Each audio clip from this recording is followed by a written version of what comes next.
പ്രധാനപ്പെട്ട വിഷയം അത് പെരിയാറിലെ മത്സ്യങ്ങൾ ചത്തുപൊങ്ങിയ സംഭവമായിരുന്നു. അതിൽ അടിയന്തര അന്വേഷണത്തിനുള്ള നടപടികൾ ആരംഭിച്ചു കഴിഞ്ഞു എന്നുള്ളതാണ്.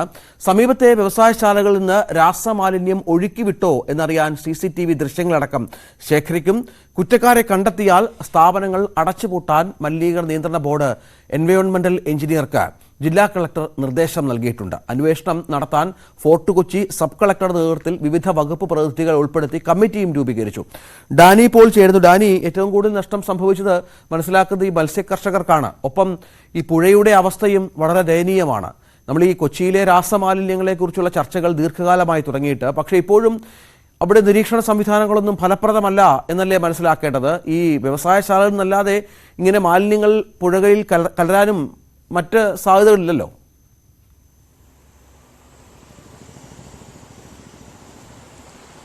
സാധ്യതകൾ വളരെ കുറവാണ് രഞ്ജിത്ത്. കാരണം ഈ രാസമാലിന്യത്തിൻ്റെ ഒരു ഒഴുക്ക് ഏതു സമയവും പ്രതീക്ഷിച്ചതാണ് പ്രദേശത്തുള്ളവർ എല്ലാവരും തന്നെ. കാരണം മഴ കനക്കുമ്പോൾ ഈ മഴയുടെ ഒരു തുടക്കം, ആദ്യത്തെ ഒരു മഴ വലിയ രീതിയിലേക്ക് പെയ്യുന്ന സമയത്ത് പലപ്പോഴായി ഈ പെരിയാറിൽ രാസമാലിന്യങ്ങൾ കലരുക എന്നത് ഒരു വന്ന് അതൊരു സ്വാഭാവികമായൊരു രീതി എന്ന രീതിയിലേക്ക് വന്നിട്ടുണ്ട്.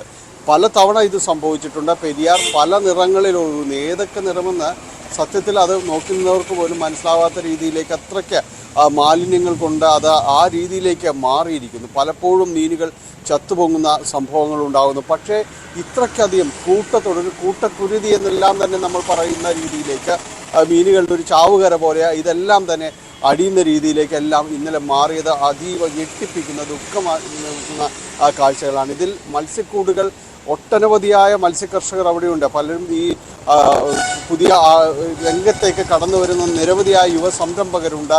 പരമ്പരാഗത രീതിയിൽ മത്സ്യ കൃഷി നടത്തുന്നവരുണ്ട്. അങ്ങനെ പലരും തന്നെയുണ്ട്. അവരെല്ലാം തന്നെ മത്സ്യക്കൂടുകൾ ഒന്നും ബാക്കിയില്ലാത്ത രീതിയിൽ തന്നെ നശിച്ചു. ഏതാണ്ട് 200ഓളം മത്സ്യക്കൂടുകൾ ഉണ്ടായിരുന്നു. ലക്ഷക്കണക്കിന് രൂപയുടെ മത്സ്യങ്ങൾ ഈ രീതിയിൽ അത് പൂർണ്ണമായും തന്നെ ഇല്ലാതായിരിക്കുന്നു. അതിനൊപ്പം തന്നെയാണ് പെരിയാർ ഈ ഇവിടേക്ക് വരുമ്പോഴേക്ക് ഏലൂർ ഭാഗത്തേക്ക് എടാർ ഭാഗത്തേക്ക് എല്ലാം വരുമ്പോൾ അതിൻ്റെ സ്വാഭാവികത പോലും നഷ്ടപ്പെടുന്നൊരവസ്ഥയിലേക്ക്, ഒരു ജീവജാലങ്ങളും ഇല്ലാത്ത രീതിയിലേക്ക് എല്ലാം തന്നെ അത് മാറുന്ന ഒരവസ്ഥയിലേക്ക് വന്നിരിക്കുന്നു. ഇതിൽ വരാപ്പുഴ, കടമക്കുടി ഈ ഭാഗങ്ങളിലെല്ലാം തന്നെ അതൊരു ഗ്രാമീണമായൊരു പ്രദേശമാണ്. ഇവിടങ്ങളിലേക്കെല്ലാം തന്നെ ഇത് ഒഴുകി പരന്നിരിക്കുന്നു. ഇന്നിപ്പോൾ ഉള്ളൊരവസ്ഥ എന്ന് പറയുന്നത് ഈ കൂട്ടത്തോടെ ചത്ത കരയിലേക്ക് നീങ്ങിയ മീനുകൾ, കരക്കടിഞ്ഞ മീനുകൾ, അത് ഒരു ഇന്നത്തോടുകൂടി അത് ചീഞ്ഞഴിഞ്ഞു തുടങ്ങുന്ന രൂക്ഷമായൊരു ദുർഗന്ധത്തിലേക്ക് അടക്കം ഈ പരിസര പ്രദേശത്തിന് മാറും.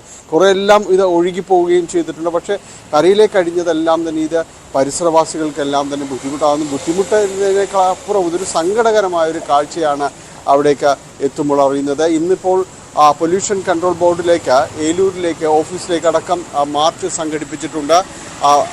ഇതിൽ പ്രദേശവാസികളും ഒപ്പം തന്നെ പെരിയാർ മലിനീകരണ വിരുദ്ധ സമിതിയും എല്ലാം തന്നെ ഈ മാർച്ചിൽ പങ്കെടുക്കുന്നുണ്ട്. കാരണം ഇത് ഇത്രയും നാളും അഭിമുഖീകരിച്ച പോലുള്ള രീതിയല്ല.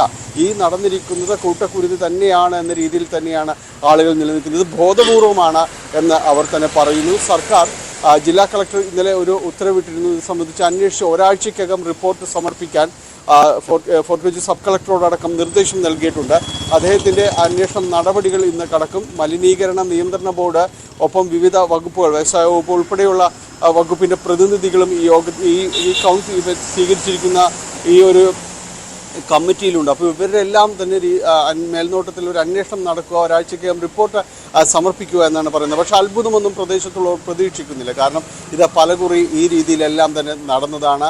പാതാളം റെഗുലേറ്റർ കം ബ്രിഡ്ജ് അത് തുറന്നപ്പോൾ, മഴയുടെ സമയത്ത് അത് തുറന്നപ്പോൾ ഉണ്ടാകുന്ന ഓക്സിജൻ വ്യതിയാനം മൂലം സംഭവിച്ചതാണ് എന്നതടക്കമുള്ള സാങ്കേതിക വിശദീകരണങ്ങളുമായി ഇതിനകം തന്നെ PCB മലിനീകരണ നിയന്ത്രണ ബോർഡെല്ലാം തന്നെ ഇന്നലെ പ്രാഥമികമായി രംഗത്ത് വരികയും എല്ലാം ചെയ്തിട്ടുണ്ട്. എന്തായാലും മലിനീകരണ നിയന്ത്രണ ബോർഡിൽ ഇതിൽ കൃത്യമായൊരു ഉത്തരം നൽകണം എന്ന തീരുമാനത്തിൽ തന്നെയാണ് നാട്ടുകാരുള്ളത്.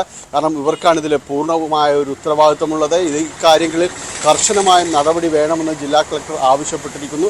അതിനൊപ്പം തന്നെ ഇത്തരം സ്ഥാപനങ്ങളെ നിയന്ത്രിക്കുക, പുഴയിലേക്ക് അടക്കം പെരിയാറിലേക്ക് ഈ രാസമാലിന്യങ്ങൾ തുറന്നുവിടുന്നതിനടക്കം ഈ വളരെ താഴത്തിൽ പൈപ്പുകൾ സ്ഥാപിച്ചിട്ടുണ്ടെന്ന് പറയുന്നു. പലപ്പോഴും അവിടുത്തെ പ്രദേശവാസികൾ അത് കണ്ടെത്തി പുറത്തു കൊണ്ടുവരികയും എല്ലാം തന്നെ ചെയ്തിട്ടുണ്ട്. പക്ഷെ അപ്പോഴൊന്നും ഒരു നടപടിയിലേക്ക് പോകുവാനായിട്ട് വ്യവസായ വകുപ്പോ സർക്കാരോ അതാത് സമയങ്ങളിൽ ആരും തന്നെ തയ്യാറായിരുന്നില്ല. കൃത്യമായൊരു മോണിറ്ററിംഗ് ഈ ഭാഗത്ത് നടക്കുന്നില്ല എന്നതും പലകുറി ആരോപണങ്ങൾ ഉയർന്നതാണ്. ജനങ്ങൾക്ക് ശക്തിയായ പ്രതിഷേധവും അമർഷവും എല്ലാം തന്നെ ഈ സംഭവങ്ങളിലുണ്ട്. ഇന്ന് നടക്കുന്ന ഈ പ്രതിഷേധ മാർച്ചിൽ അതെല്ലാം നീളിക്കുമെന്ന കാര്യത്തിൽ സംശയമില്ല. ഇതിനു മുൻപ് വന്ന റിപ്പോർട്ടുകൾ അതിൻ്റെ അടിസ്ഥാനത്തിൽ എന്ത് നടപടി സർക്കാർ എടുത്തു, വിവിധ കാലങ്ങളിലുണ്ടായ സർക്കാരുകൾ എന്ത് നടപടിയാണ് പെരിയാർ സംരക്ഷിക്കാൻ എടുത്തത്, അവർ ജനങ്ങൾ താമസിക്കുന്നിടത്ത് എന്ത് സുരക്ഷാ നടപടികൾ, ഈ പുഴയൊഴുകുന്നു, രാസമാലിന്യങ്ങൾ ഒഴുകുന്ന ഈ സ്ഥലത്ത് അതിനെ തടയിടാൻ എന്ത് നടപടിയെടുത്തു എന്ന വലിയ ചോദ്യം ഇപ്പോഴും അവശേഷിക്കുന്നുണ്ട്.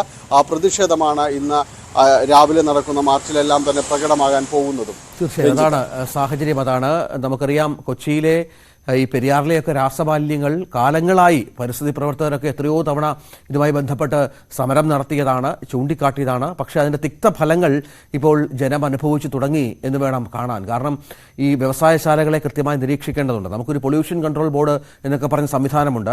അവരുടെയൊക്കെ പണി ഇതാണ്, ഇത്തരം വ്യവസായശാലകളെ നിരീക്ഷിക്കുക, ഈ മാലിന്യങ്ങൾ ഈ പുഴയിലേക്ക് തുടർന്നു വിടുന്നുണ്ടോ എന്ന് പരിശോധിക്കുക. പക്ഷേ അതൊന്നും നടക്കുന്നില്ല.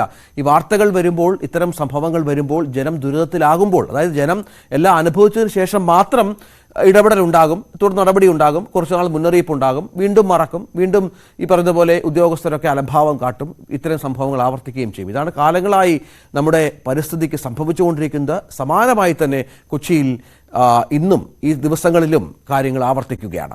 നമുക്ക്